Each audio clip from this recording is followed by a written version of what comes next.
Magandang umaga mga kahuan, narito na ang ulat sa panahon today. Patuloy pa rin po ang pag-ihip ng malamig na amihan o northeast monsoon sa malaking bahagi po ng Luzon. Ito yung hangin po galing sa may mainland Asia, habang ang easterlies o yung mainit na hangin naman galing sa Pacific Ocean ay siyang umiihip naman sa malaking bahagi ng Visayas and Mindanao. At kitang-kita sa ating latest satellite animation na may makakapal na ulap at malalakas na mga pag-ulan lalo na sa may eastern and southern portions of Mindanao.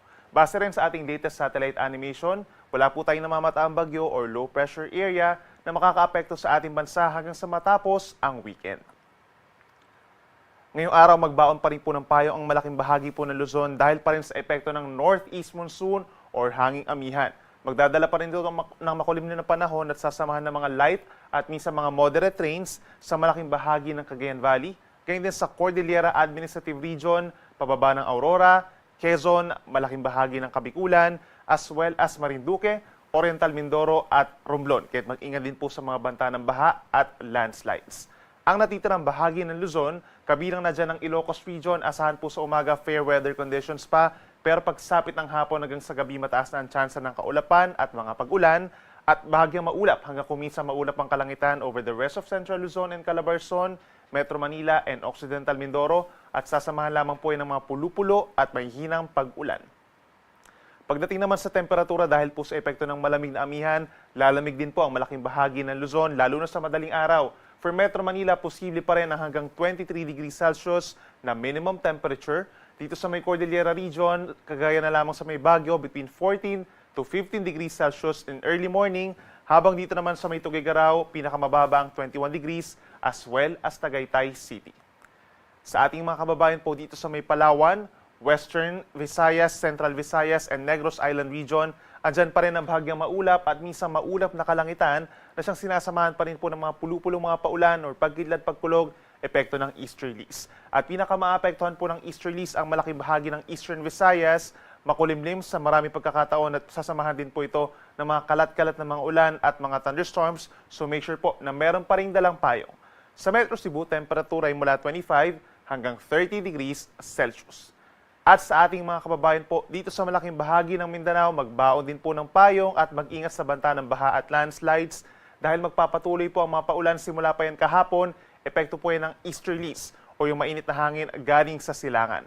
Pinakamatataas ang tsansa ng ulan sa may Caraga Region, Davao Region, and Soxargen at posibleng umabot pa rin sa hanggang 100 mm ang dami ng ulan sa mga probinsya ng Davao Oriental, Davao Occidental, Sarangani at South Cotabato. So doon po may pinakamatataas na tsansa ng mga pagbaha at pagguho ng lupa. Habang natitirang bahagi ng Mindanao, itong Northern Mindanao, Zamboanga Peninsula and Bangsamoro Region, mostly cloudy skies at mataas din po ang tsansa ng ulan, lalo na sa tanghali hanggang sa gabi.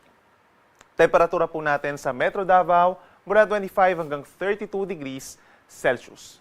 Sa ngayon po magpapatuloy pa rin ang maalon na karagatan sa malaking baybayin po ng ating bansa, Northern Luzon, Central Luzon, at silangang baybayin pa po ng Quezon, Bicol Region, Eastern Visayas, hanggang dito sa may eastern seaboards of Caraga Region and Davao Region.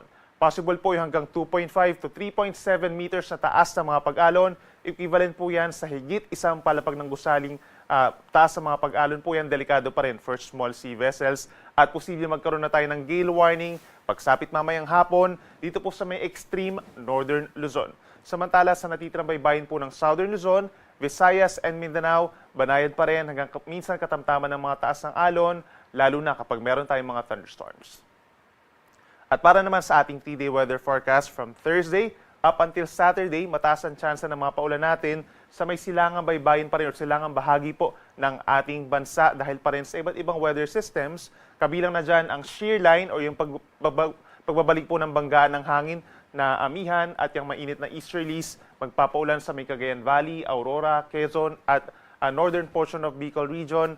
Habang sa rest of Bicol Region, Eastern Visayas, Caraga at bahagi ng Davao Region, mataas din po ang tsansa ng mga paulan, epekto naman ng easterlies at sa may southern portion, possible din po yung ITCZ or Intertropical Convergence Zone.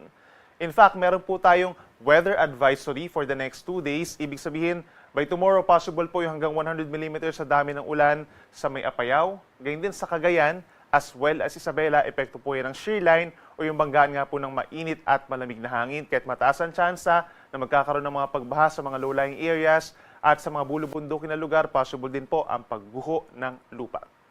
Samantala, sa natitirang bahagi naman ng Luzon, kabilang ang Metro Manila, andyan pa rin po ang epekto ng amihan. Generally, bababa po yung ating mga temperatures at may chance rin po ng mga light to moderate rains, lalo na sa natitirang bahagi ng Cagayan Valley and Cordillera Administrative Region, as well as Ilocos provinces. Dito rin sa bahagi po ng Rizal and Laguna, may mga areas din po na magkakaroon ng mga light to moderate rains. Pero kapansin-pansin pa rin ang pagbaba ng temperatura, lalo na po sa araw ng Friday. At sa natitirang bahagi naman ng Visayas and Mindanao, andyan pa rin po ang mga pulupulong paulan or pagkidlat at pagkulog, epekto pa rin ng easterlies and localized thunderstorms.